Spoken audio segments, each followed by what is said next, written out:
terakhir. Terakhir Gus, saya mau tanya tentang anak berdosa atau tidak. Nama saya perkenalkan, saya nama Sukirno, alamat Kampung Sidoarjo, Cepu. Yang saya tanyakan, dari kecil saya umur 3 tahun sampai 12 tahun belum pernah saya tahu bapak saya itu menjalankan sholat. Dikala itu bapak saya sakit, saya membohongi bapak saya dengan kata-kata, "Bapak kalau mau sembuh mengikuti ucapan saya." Itu dari 12 tahun sampai sekarang saya umur 60 tahun menendam rasa berdosa atau tidak. Dikala itu bapak saya sakit, saya ajak membaca surat syahadat. Selama seminggu bapak saya meninggal. Termasuk saya ini anak yang berdurhaka apa atau tidak. Terima kasih. Wassalamualaikum warahmatullahi wabarakatuh. Waalaikumsalam warahmatullahi wabarakatuh. Kalau saya memandang dari sisi kacamata aturan syariat, itu jelas tidak. Justru kita telah memasukkan beliau dalam agama Islam. Kalau saya tarik dari kacamata hakikat Bapak Ibu, yang disebut anak yang durhaka adalah anak yang menentang terhadap orang tua dari hukum dari Allah. Apa hukum dari Allah itu? Hukum dari Allah itu ada di syariat, juga ada di hakikat. Ada di jasmaniyah dan ada di ruhaniyah. Tinggal jenengan iki ketika saat orang tua itu, ketika orang tua sudah memegang hukum hakikat, kita menentang daripada hakikatnya, itu berarti disebut durhaka. Makanya kami melihat dari kacamata mana. Saya boleh teringat dari pertanyaan yang belum saya jawab tadi, dari Ibu tadi atau yang mana lupa. Orang selain agama Islam, gitu ya. Boleh aku teringat. Apakah dia itu bisa makrifat pada Allah? Kalau yang dimaksud Islam itu adalah secara fisik jasmani, boleh, bisa. Mungkin dibuka di dalam surah Al-Baqarah.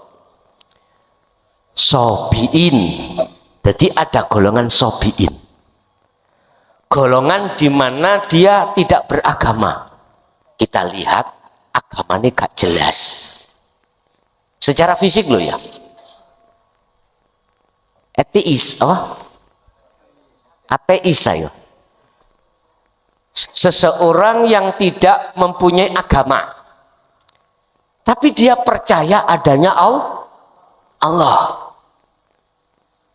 Ruhaniyah dia yang melakukan hukum-hukum di dalam hakikat makrifat. Apa sih hukum hakikat makrifat? Hanya satu. Ani'budullaha wajtanibut tauhid. Mengarahkan ruhaniyah hanya pada Allah, wajtanibu, dan meninggalkan ruhaniyah atau huta ing selain Allah. Iki berarti dek cara orang itu menjadab nih kalau Pak. Orang yang dikatakan jadab itu bahasa umum orang ngebleng. Orangnya kan loh Pak. Syariat gak tahu blas. Mustah gak gelem gembul wong, gak tahu salat, poso ya gak tahu poso. Kita tidak tahu rohaniyahnya.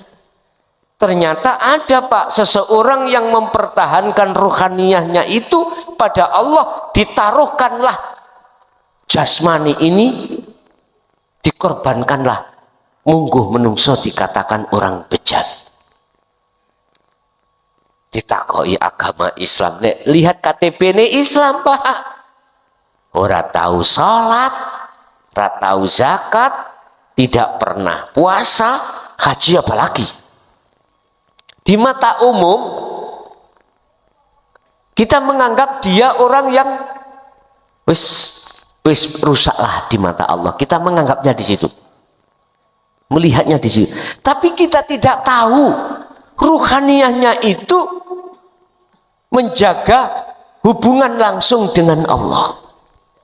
Ada orang seperti ini. Bagaimana? Apakah bisa makrifat pada Allah? Saya katakan, saya tidak berani membatasi Allah.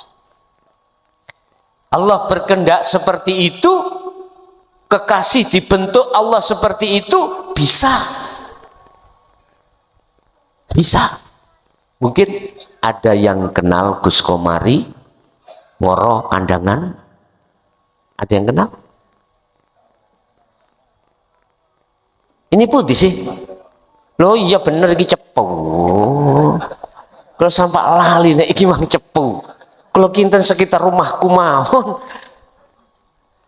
Beliau itu salah satu santrinya mbah saya. Dia nggak mau gembul tiang Pak, gembul orang nggak mau. Dia ada di sungai terus. Ada di sungai, rambutnya sampak gondrong. Wah Jumatan yo gak tahu ketok Jumatan, wah sholat yo gak tahu ketok sholat. Di sungai, jadi turut sana di Kediri, nah, kali Konto Kandangannya ada di situ. Kadang ada di sana, di sini. Lah. Kita tidak tahu ruhaniyahnya dia itu bagaimana, nggak tahu. Tapi Allah mampu meletakkan kekasihnya itu model koyok ngono itu ada, mampu. Jadi jawab saya Bu, bisa kalau Allah memang menghendaki hambanya menjadi kekasihnya. Innallaha, ingat, la yanduru ila suwarikum wa amwalikum walakinallaha yanduru fi qulubikum. Allah tidak melihat status dohir api elek pandangan manusia, enggak, tapi Allah melihat bagaimana ruhaniyah kita. Anibutullaha wastanibut togut, apakah dibalik? Anit togut wastanibullaha, apakah dibalik seperti itu? Kalau boleh saya katakan, kebanyakan seseorang itu jasmani taat tapi rohani iku ingkar. Kebanyakan. Makanya mengapa ada thariqah, ada hakikat, supaya kita itu terus berjalan menaiki tangga makrifat itu di situ. Gitu Pak Bu nggih. Jadi Pak, secara kacamata syariat boten ingkar, jenengan boten termasuk anak yang durhaka, enggak, justru jenengan iki anak yang taat, dikatakan taat telah memasukkan orang tua di dalam Islam. Cuman secara hakikat Islami ya nopo? Jasad iku wis ketok Islam, ruhaniyah kita itu sudah Islam apa belum? Lah, ruhaniyah Islam atau belum, tetengernya, tetandanya sudah menerima ajaran Rasulullah di jalur dinul haq, terus mengamalkan atau tidak.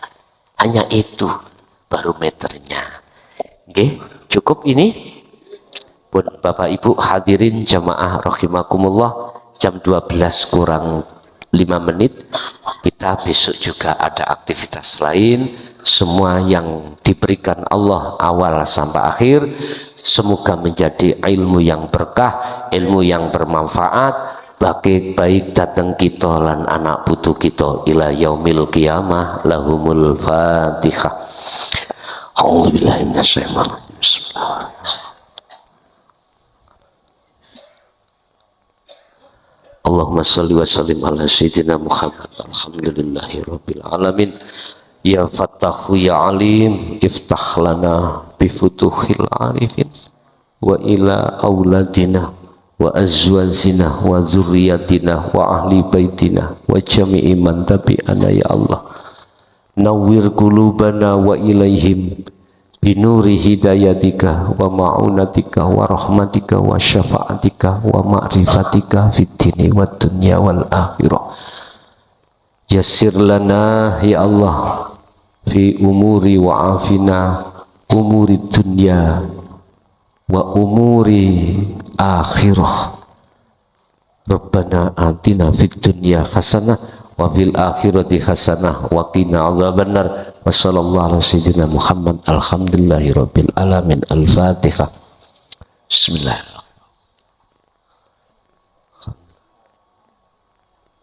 Kurang lebihnya mohon maaf. Akhirul kalam. Assalamualaikum warahmatullahi wabarakatuh.